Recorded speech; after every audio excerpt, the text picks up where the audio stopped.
The ripple fill creates an open fill which will follow the contours of the shape. The ripple spirals out from the center of a filled object in concentric rows around the shape. Irregular shapes can create some interesting shapes.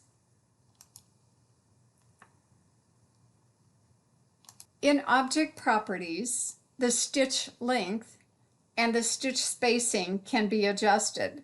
The stitch spacing will affect the number of spirals made around the shape.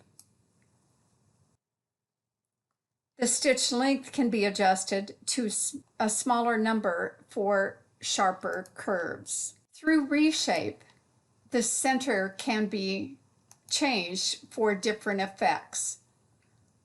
Just click on the pink diamond shape and move it to a different area, and you will have different effects. The contour fill also creates an open fill, but instead of a spiraling effect, the stitches go back and forth across the object.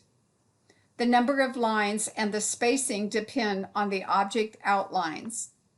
It can only be applied to circles or objects that have been digitized with the block digitizing tool. It cannot be used with closed objects that have been modified with added stitch angles. Both the stitch length and the stitch spacing can be modified in object properties.